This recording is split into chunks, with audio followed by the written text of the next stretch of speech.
ಕೈ ನೋವು ಎಲ್ಲಿಂದ ಬರುತ್ತೆ ಹೇಳಿಮ್ಮ? ಇಲ್ಲಿಂದ ಇಲ್ಲಿಂದ ಇದಿಷ್ಟು ಸೊ ಈ ಭಾಗದಿಂದ ಇದು ಹಿಂಗೆ ಹಿಂಗೆ ಹಿಂಗೆ ಬರುತ್ತೆ. ಸೊ ಎಷ್ಟು ದಿನ ಆಯ್ತು ಈ ತರ ಬರ್ತಾ ಇದ್ದು? 1 ವರ್ಷ ಆಯ್ತು. ಎಲ್ಲ ಚಿಕಿತ್ಸೆ ಮಾಡಿದ್ರೆ? ಎಲ್ಲ ಕಡೆಗೂ ಮಾಡಿದೆ, ಬಹಳ ಕಡಿಮೆ, ಮೂಳೆ ಡಾಕ್ಟ್ರಿಗೆಲ್ಲ ತೋರಿಸ್ದೆ. ಎಲ್ಲ ತಗೊಂಡ ಕಡಿಮೆ ಆಗಿ ಮತ್ತೆ ಜಾಸ್ತಿ ಆಗ್ತಿದೆಯಾ? ಓಕೆ. ಕೈ ಎಲ್ಲ ಚೆನ್ನಾಗಿ ಆಕ್ಟಿವಿಟೀಸ್ ಮಾಡ್ಬೋದಾ? ಹಿಂಗೆ ಹಂಗೆಲ್ಲ ಮಾಡ್ತೀನಿ. ಕೈ ಎತ್ತಕ್ಕಾಗುತ್ತಾ ಹಿಂಗೆ? ಸ್ವಲ್ಪ ಎತ್ತೀನಿ ಹಿಂಗೆ, ಆದ್ರೆ ಸೀದಾ ಹೋಗಲ್ಲ, ಸ್ವಲ್ಪ ಇಲ್ಲಿ ಹಿಡಿತೈತಿ. ಇಲ್ಲಿ ಹಿಡಿತೈತಿ. ಎಷ್ಟು ಎತ್ಬೋದು ಇದು? ಹಿಂಗೆ ಹಿಂಗೆ ಎಷ್ಟು ಎತ್ಬೋದು? ಅಷ್ಟೇ, ಜಾಸ್ತಿ ಎತ್ತಕ್ಕಾಗಲ್ಲ. ಹಿಂದಕ್ಕೆ ಇಷ್ಟೇ, ಹಿಂದಕ್ಕೂ ಹೋಗಲ್ಲ, ಹಿಂದಕ್ಕೆ ಹೋಗಲ್ಲ, ಹಿಂಗೆ ಹಿಂದೆ ಹೇಳಲ್ಲ. ಸರಿ ಆಯ್ತು. ನೋಡಿ ನೋವು ಬರುತ್ತಾ ಅಂತ ನೋಡಿ, ನೋವಿದ್ರೆ ಹೇಳಿ. ಇದು ಹಿಂಗೆ ಹೊಳ್ಳಲ್ಲ, ಕೈ ಜಾಸ್ತಿ ಹೊಳ್ಳಲ್ಲ, ಇದು ಹಿಂಗೆ ಹಿಂಗೆ ಹೊಳ್ಳಲ್ಲ. ನೋಡಿ ನೋವಿದೆ ಅಂತ ನೋಡಿ, ನೋವಿದೆ, ತುಂಬ ನೋವಿದೆ. ಸ್ವಲ್ಪ ಇದೆ. ಕೈ ಹಿಂಗೆ ಇಟ್ಕೊಳ್ಳಿ. ಹಿಂಗೆ ನೋಡಿ, ನಾನು ನಿಲ್ವತ್ತೀನಿ. ನೋವಿದೆಯಾ ಹೇಳಿ, ನೋಡಿ ಹೇಳಿ, ನೋವಿದೆಯಾ? ಇಲ್ಲ, ಅದು ಮುಟ್ಟಿದ್ರೆ ಜಾಸ್ತಿ ನೋವಿರಲ್ಲ. ಇಲ್ಲಿ ಇಲ್ಲಿ ಅಲ್ಲಿದೆ, ತುಂಬ ಇದೆಯಾ? ಇಲ್ಲಿದೆಯಾ? ನೋಡಿ, ಈ ಭಾಗದಲ್ಲಿ ನೋವು ಬರುತ್ತಾ? ಇಲ್ಲಿ ಇಲ್ಲಿ ಬರುತ್ತೆ, ಒಳಗಡೆ ಸೈಡು ಹಿಂಗೆ ಬರುತ್ತೆ. ಇಲ್ಲಿ ಬರುತ್ತಾ? ಇಲ್ಲ, ಇಲ್ಲಿ ಬರ್ತಿದೆ.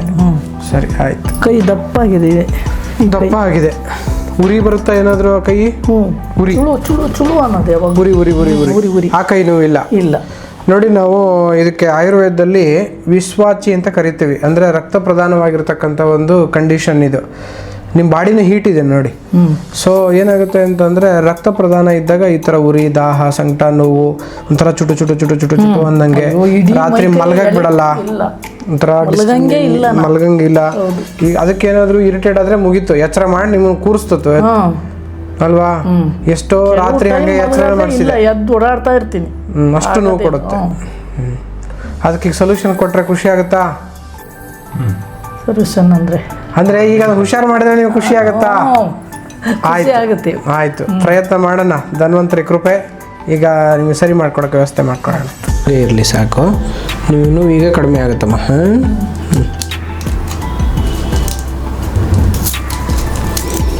ಸೊ ಆಯುರ್ವೇದದಲ್ಲಿ ವಿಶ್ವಾಚಿ ಅನ್ನೋ ಒಂದು ಕಂಡೀಷನನ್ನು ತುಂಬ ಅದ್ಭುತವಾಗಿ ಹೇಳಿದ್ದಾರೆ. 5000 ವರ್ಷಗಳ ಹಿಂದೆಯೇ ಈ ಥರದ ವಿದ್ಯೆಗಳನ್ನು ಸಂಪೂರ್ಣವಾಗಿ ಗುಣಪಡಿಸುವ ವಿದ್ಯೆಗಳನ್ನು ಹೇಳಿದ್ದಾರೆ, ಸಿಂಪ್ಟಮ್ಗಳನ್ನೆಲ್ಲ, ಲಕ್ಷಣಗಳನ್ನೆಲ್ಲ.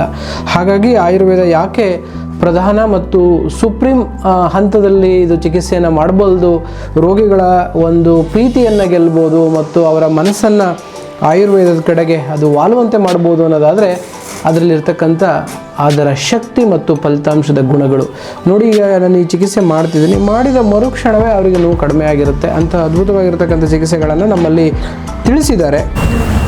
ಹೇಳಿ, ಈಗ ನಾನು ನಿಮಗೆ ತೀವ್ರವಾದ ನೋವಿತ್ತು, ಅದೇ ರೀತಿ ಸಯಾಟಿಕ್ ಪೇನ್, ಸೊಂಟ ನೋವು, ಕಾಲು ಜೊತೆಗೆ ಎಳ್ತಾ ಬರೋಂಥ ನೋವು, ಜೊತೆಗೆ ಕುತ್ತಿಗೆಯಿಂದ ನೋವು ತೀವ್ರವಾಗಿ ಬರ್ತಾ ಇತ್ತು. ಸುಮಾರು ವರ್ಷದಿಂದ ತೋರ್ತಾ ಇದ್ರಿ, ಕೈ ಎತ್ತಕ್ಕಾಗಿಲ್ಲ ಅಂತ ಮುಂಚೆನೇ ಹೇಳಿದ್ರಿ. ಈಗ ನಾನು ನಿಮಗೆ ರಕ್ತಮೋಕ್ಷಣ, ಮರ್ಮ ಚಿಕಿತ್ಸೆಗಳು ಮತ್ತು ಟೆಕ್ನಿಕ್ಕು, ಅಗ್ನಿಕರ್ಮ, ಈ ಥರದ ಹಲವಾರು ಚಿಕಿತ್ಸೆಗಳನ್ನು ಮಾಡಿದೆ. ಅದಾದಮೇಲೆ ಹೇಗೆ ಅನ್ನಿಸ್ತು ಅನ್ನೋದನ್ನು ನಮ್ಮ ಆತ್ಮೀಯ ಆರೋಗ್ಯ ಆಕಾಂಕ್ಷೆಗಳೊಂದಿಗೆ ಹಂಚ್ಕೋಬೇಕು ಅಂತೇಳಿ ನಿಮ್ಮಲ್ಲಿ ಕೇಳ್ತೀನಿ. ಏನೇನು ಅನ್ನಿಸ್ತು, ಏನೇನು ಆಯಿತು? ಈಗ ಸ್ವಲ್ಪ ಪರವಾಗಿಲ್ಲ, ರಿಲ್ಯಾಕ್ಸ್ ಆದಂಗೆ ಆಯಿತು. ಕೈ ಎತ್ತಿ ನೋಡಿ, ಆಗ್ಲಿಕ್ಕೆ ಈಗ ನೋಡಿ,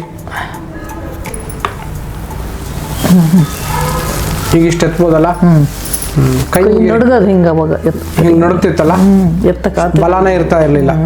ಈಗ ಈಸಿಯಾಗಿ ಕೈ ಮುಗಿರಿ, ಹೇಳುವಾದಂಗೆ ಕೆಲಸ ಮಾಡ್ತಿದ್ದಂಗೆ ಹೇಳುವ, ಹಿಂಗೆ ಹೋಗಿ ಸೋಲ್ ಬಿಡೋದು, ಸೋತ್ ಬಿಡೋದು, ಹಿಂಗೆ ಏನೋ ಆತು ಅನ್ನಂಗೆ ನನಗೆ ಮನಸ್ಸಿಗೆ. ಈ ಖುಷಿ ಆಗ್ತಿದೆಯಾ? ನನಗೆ ಈ ಕಾಲು, ಸೊಂಟದಿಂದ ಕಾಲೆರಡು ಭಾಳ ಸಲ್ತ, ಯಾವಾಗಲೂ ಭಾಳ ವರ್ಷದಿಂದ. ಈಗ ನೋಡಿ, ಈಗ ಟ್ರೀಟ್ಮೆಂಟ್ ಮಾಡಿದ್ಮೇಲೆ ಆಗಿದೆ. ಈಗ ಅದೇ ಸ್ವಲ್ಪ ನೋವೆಲ್ಲ ಕಡಿಮೆ ಆಗಿದೆ. ಇನ್ನು ರಾತ್ರಿ ನಂಗೆ ಜಾಸ್ತಿ ಸುಮ್ಮನೆ ಕೂತಾಗ ಕೆಲಸ ಮಾಡ್ತಾ ಇದ್ರೆ ಅಷ್ಟು ಗೊತ್ತಾಗ್ತಿರಲ್ಲ, ಓಡಾಡ್ತಾ ಇದ್ರೆ. ಸುಮ್ಮನೆ ಕೂತಾಗ ಮಾತ್ರ ಕೂರಕ್ಕೆ ಆಗ್ತಿರಲ್ಲ. ನೀವು ಖಂಡಿತ ಇನ್ನು 15 ದಿನ ಬಿಟ್ಟು ಬನ್ನಿ, ನಾನು ರೆಡಿ ಮಾಡಿಕೊಡ್ತೀನಿ ಕಣಮ್ಮ. ಆಯ್ತು.